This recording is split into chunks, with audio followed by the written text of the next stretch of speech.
हाय। आज की वीडियो में देखेंगे हम सिलेबस फिजिक्स का। ठीक है, H P T G T non medical के लिए फिजिक्स का सिलेबस देखेंगे। पहले चैप्टर्स देखेंगे, फिर इनके थोड़ी डिटेल में देखेंगे। ठीक है, तो ये चैप्टर्स हैं पहले 11th क्लास के। ठीक है, फिजिकल वर्ल्ड फर्स्ट चैप्टर है, units and measurement second, motion in straight line third, motion in a plane. ठीक है, इसका पीडीएफ आपको टेलीग्राम पे मिल जाएगा। Okay, laws of motion, work energy power important है सारे ही, system of particles and rotational motion, यहाँ से न्यूमेरिकल आता है, ग्रेविटेशनल जी वगैरह small g, mechanical properties of fluids and solid, thermal properties of matter, thermodynamics, kinetic theory, oscillation, waves. ये आपका +1 का। ठीक है, और 12th का क्या है आपके पास, ये चैप्टर्स हैं। चैप्टर्स के नाम बता रहा हूँ पहले। ठीक है, मैं फिर electric charges and fields, electric charge and fields, electrostatic potential and capacitance, electrical current electricity, charges and magnetism, matter magnetism. ठीक है, EMI electromagnetic induction, AC alternating current, electromagnetic waves. ठीक है, वेव्स आपकी, रे ऑप्टिक्स, ऑप्टिकल इंस्ट्रूमेंट्स कौन कौन से हैं, फिर वेव ऑप्टिक्स इंपॉर्टेंट है, dual nature of radiation in matter. ठीक है, एटम्स के होते हैं, न्यूक्लियाई के होते हैं, और semiconductor materials, dividers and simple circuits. ठीक है, ये सिलेबस चैप्टर्स का नाम है। PDF को मिल जाएगी टेलीग्राम पे, देख सकते हो वहाँ पे। ठीक है, यही चैप्टर हैं, और ये वाले। ठीक है, ठीक है, ये वाले चैप्टर्स हैं। हम लोग थोड़ा डिटेल्स में देखते हैं, डिटेल में है क्या क्या। ठीक है, चैप्टर्स के नाम तो वो थे। फिर यहाँ पे देखना है फिजिकल वर्ल्ड, पहला चैप्टर देखना है फिजिकल है। इसमें नेचर स्कोप ऑफ फिजिक्स जो भी है, टेक्निकल सोसाइटी, फंडामेंटल फोर्सेस कौन कौन सी होती हैं वो देखेंगे। ठीक है, यही है fundamental forces, scientific method, physical contribution, units and measurement, ये इंपॉर्टेंट है, यहाँ से काफ़ी आता है। Physical quantity SI units. ठीक है, accuracy, precision, errors in measurement, dimension analysis. ठीक है, फिर नेक्स्ट है मोशन इन स्ट्रेट लाइन, तो इसमें डिस्टेंस, डिस्प्लेसमेंट वगैरह। ठीक है, स्पीड, वेलोसिटी, एक्सेलरेशन, ग्राफ्स होंगे। ओके, फिर नेक्स्ट है motion in a plane, vector scalars ये आपको मैथ्स में भी हैं, 2D projectile motion, uniform circle motion, relative velocity, यहाँ से भी क्वेश्चन आते हैं दोनों से। चैप्टर 5 है loss of motion, Newton law first second third law. ठीक है, concept of inertia, mass, momentum, free body diagram, equilibrium. फिर ये भी important chapter, work energy power. ठीक है, ये चैप्टर को थोड़ा ये कर रहा हूँ। वर्क क्या होता है, काइनेटिक एनर्जी क्या होती है, पोटेंशियल एनर्जी क्या होती है, वर्क एनर्जी थ्योरम पता होनी चाहिए,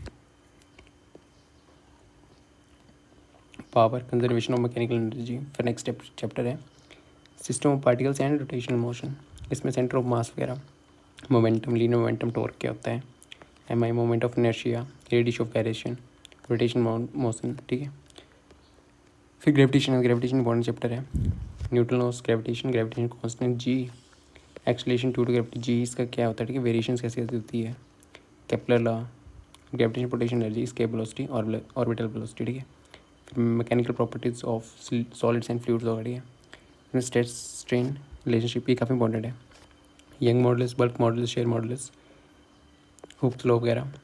फिर mechanical properties of fluids, buoyancy वगैरह आ जाएगी। ठीक है, surface tension, viscosity, Stokes law.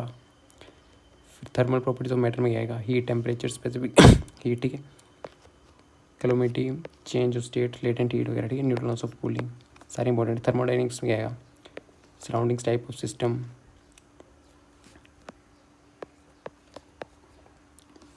Isothermal adiabatic process क्या होती है, सेकंड लॉ ऑफ थर्मोडाइनमिक्स। ठीक है, फिर काइनेटिक एनर्जी चैप्टर है, मॉलिक्यूलर नेचर ऑफ मैटर, इसमें क्या क्या डेरिवेशन ऑफ आइडियल गैस। ठीक है, प्रेशर एंड टेम्परेचर। फिर ऑसिलेशन चैप्टर में क्या क्या आपके पास, पीरियोडिक एंड ऑसिलेशन मोशन क्या होता है, SHM एनर्जी और डैम्प्ड फोर्स ऑसिलेशन। ठीक है, रेजोनेंस क्या होती है, वेव्स में types of waves, speed of wave, principle superposition, speed waves. ठीक है, ये है। फिर एक क्लास 12th का electricity and magnetism, Coulomb's law वगैरह। ठीक है, इलेक्ट्रिक फील्ड क्या होती है, फ्लक्स गॉस लॉ क्या है, फिर electrostatic potential and capacitance,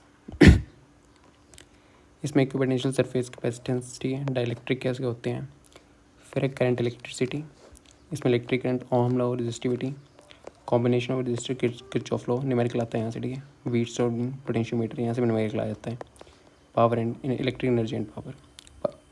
forces भी काफ़ी टाइप्स की होती हैं। ठीक है, इलेक्ट्रिकल, मैग्नेटिक।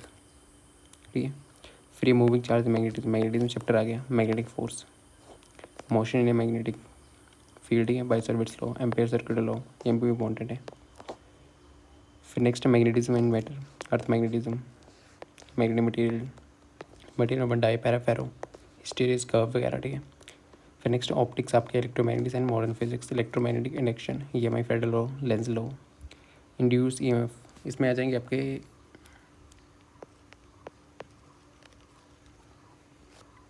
ट्रांसफॉर्मर वगैरह, ठीक है। Inductor, AC alternate current, register क्या होते हैं, कैपेसिटर क्या होते हैं, इंडक्टर कैसे होते हैं, ठीक है। इनके बारे में पता होना चाहिए। LCR सर्किट्स, न्यूमेरिकल आ सकते हैं इधर से, सिंपल पूछ लेता है, ठीक है। ट्रांसफॉर्मर यहाँ से क्वेश्चन आता है, जनरेटर से, EM वेव्स, मैक्सवेल इक्वेशन याद होनी चाहिए, ठीक है। एप्लीकेशन ऑफ EM वेव्स, यहाँ से क्वेश्चन आ सकता है। रे ऑप्टिक्स से रिफ्लेक्शन, डिफ्रैक्शन, TIR, ये इंपॉर्टेंट है। मिरर्स, यहाँ पे आपको फोकल लेंथ वगैरह मालूम होनी चाहिए, ठीक है। प्रिज्म्स, फिर वेव ऑप्टिक्स में क्या था, हाइड्रोजन प्रिंसिपल इंपॉर्टेंट, यंग डब से हेवी डिफ्रैक्शन, पोलराइजेशन, ठीक है। इसमें इंपॉर्टेंट लिखा हुआ है, ठीक है। फिर dual nature of radiation matter क्या है, photo electric effect, Einstein equation, wave particle, atoms, Rutherford, Bohr's model, ठीक है। इस एटम्स में न्यूक्लियस साइज वगैरह, radio active, alpha beta gamma, ये वाली इंपॉर्टेंट है। फिजन फ्यूज़न, ये भी इंपॉर्टेंट है, फ्यूज़न और फिजन, ठीक है। सेमीकंडक्टर भी आना चाहिए, कंडक्टर इंसुलेटर क्या होते हैं, P N junction, diode, rectifiers, gates, basic digital circuit, ठीक है। ये था फिजिक्स का सिलेबस। Thank you.